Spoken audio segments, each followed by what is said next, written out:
Ladies and gentlemen, I now have the honor to invite the Honorable Chief Minister of Punjab to kindly come forward and address the conference. Bismillahir Rahmanir Rahim.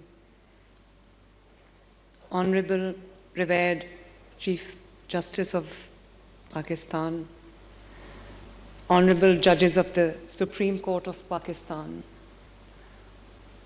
Honorable Chief Justices and Judges of the Superior Judiciary, my fellow Chief Ministers of Sindh, Balochistan and Khyber Pakhtunkhwa, Honorable Federal Minister for Law and Justice, distinguished participants, ladies and gentlemen, Assalamu alaikum. It is both a profound privilege and an absolute honor to address this distinguished gathering at the National Conference on Prison Reforms, convened under the guidance and leadership of the Honorable Chief Justice of Pakistan. I commend the Law and Justice Commission of Pakistan for bringing together all stakeholders to deliberate upon an issue that lies at the very heart of justice, human dignity, and rule of law.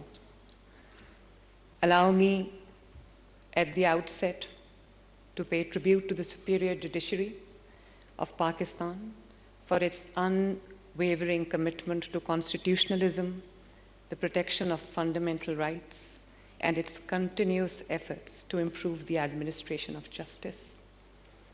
I must also appreciate and admire the first woman Chief Justice of Lahore High Court, who has been relentlessly working to deliver speedy justice and end the decades-long backlog. And Madam, I really commend you for that. This is no mean feat, so hats off to you. I stand before you today not only as a Chief Minister, not only as a Chief Executive of the biggest province of Pakistan, but I stand before you as someone who has looked at prison walls not merely from the outside, but from behind them.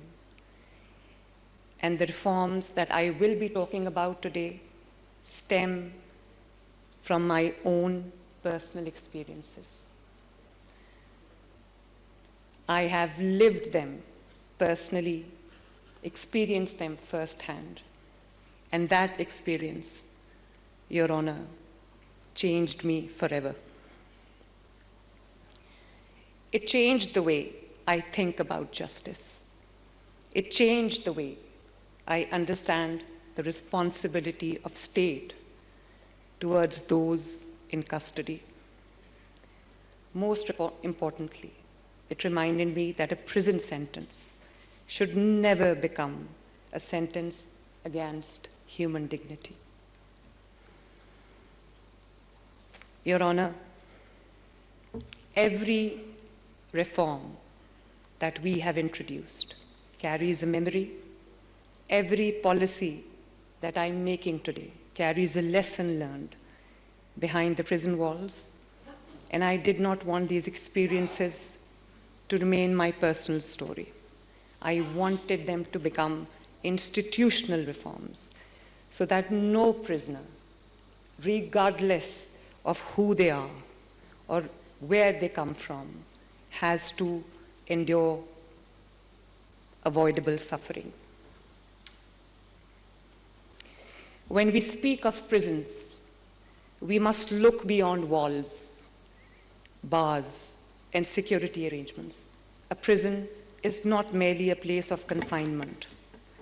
It is a reflection of the values of a society and the effectiveness of its justice system.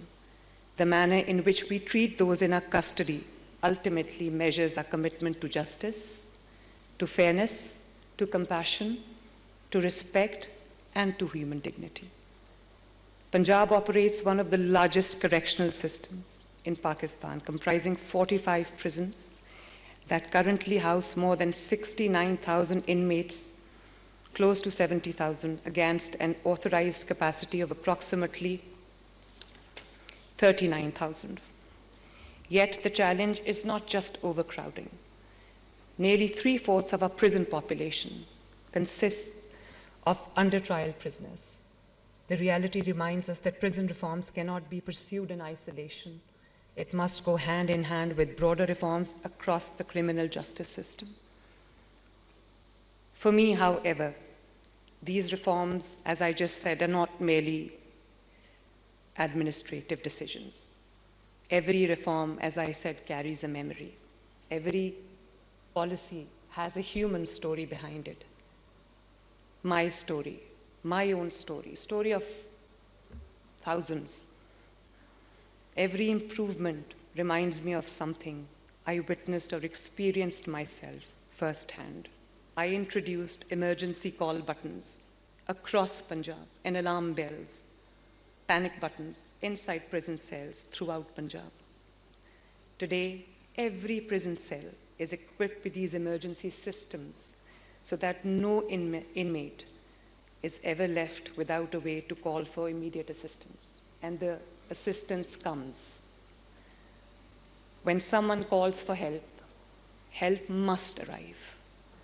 Human life cannot wait behind locked doors. A prison sentence should never mean abandonment, including my opponents, regardless of the offense they've committed, should be deprived of basic respect, of basic dignity, of basic cleanliness, of basic facilities. We have made sanitation, clean washrooms, proper ventilation, better accommodation, and access to essential hygiene supplies a priority. For women inmates in particular, excellencies, hygiene products are not just a privilege. They are a constitutional right and a matter of basic human dignity. For someone behind bars, ladies and gentlemen, a meeting with loved ones is not merely a visit. It is often the reminder that life continues beyond prison walls. My daughter, my youngest daughter, who has just finished her graduation, was only 13 years old then. And I remember every time she used to walk into the meeting room, she used to leave crying. And as a mother, I know that every mother sitting here, every woman sitting here would identify with that. It was a very difficult time. Prisons also taught me the pain of separation in its cruelest form. While both my father and I were in the same prison, both times, my mother became seriously ill. For days, neither of us could speak to her. We could not sit beside her, hold her hand, or comfort her in her final moments. She left this world while we remained behind prison walls. Today is her birthday, Your Honor, and it reminds me of what she used to say. She used to say in Punjabi, "Ya raah pe aa jaane, ya wah pe aa jaane." Jis pe guzarti hai, wohi janta hai. And she used to also say, "Jis tan lage, so tan jaane." And that led to this, to introduce technology-driven systems, including online appointment facilities for prison visits, structured telephone access, video call services that is now available to every prisoner across Punjab, irrespective of his or her status. Across Punjab, prisons have witnessed significant improvements in visitation facilities, family interaction areas, transport arrangements, and modern audio and video communication systems. At the same time, we have undertaken an ambitious program of infrastructure development, new correctional facilities, additional barracks, specialized Borstal institutions for juvenile offenders, dedicated correctional facilities for women, modern training institutions are being established to reduce overcrowding and create a safer, more dignified environment for everyone living and working inside our prisons. Libraries are being enriched with updated books, educational resources, literature, and learning materials that encourage personal growth, flight of fancy, and intellectual development. When I looked around the prison, excellencies, and my dear lordships, I realized that too many inmates were defined only by their conviction. I wanted our correctional system to see something more. Every prisoner remains a human being with the capacity to learn, to change, and to rebuild a meaningful life. That belief has shaped my reform agenda. We have also revitalized prison industries so that inmates can learn productive trades while contributing meaningfully to economic activity. By connecting these industries with modern marketing platforms and digital marketplaces, we are creating genuine opportunities for rehabilitation, and every prisoner must be given a genuine opportunity to return to society as a better citizen than when they entered. Healthcare is another lesson prison has taught me.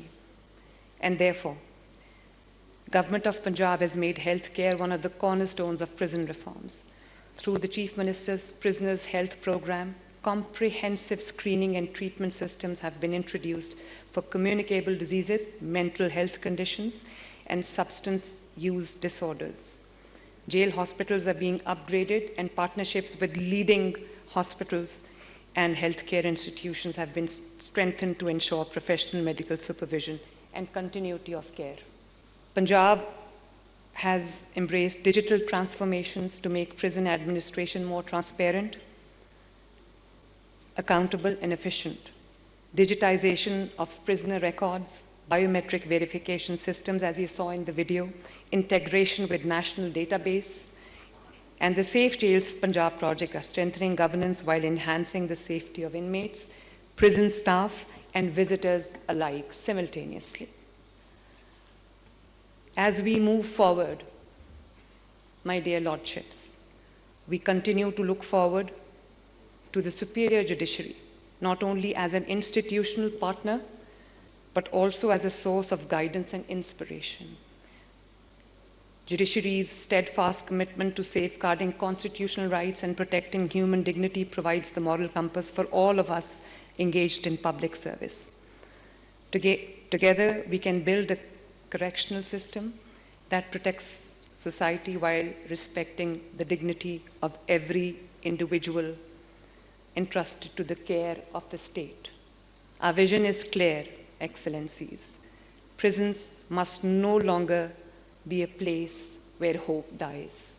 They must become places where lives can begin, places where education replaces ignorance, where skills replace dependency, where rehabilitation replaces despair, where accountability is balanced with compassion, where justice is strengthened by mercy.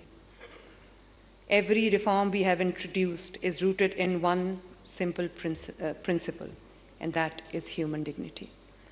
May Allah the Almighty guide us in our collective endeavor to build a correctional system that reflects the highest values of our Constitution, protects the dignity of every individual, and strengthens the foundation of justice in Pakistan. May He grant us the wisdom to ensure that every prison becomes a place where reform is possible, hope is restored, and humanity is never forgotten. Thank you, ladies and gentlemen. Pakistan Zindabad.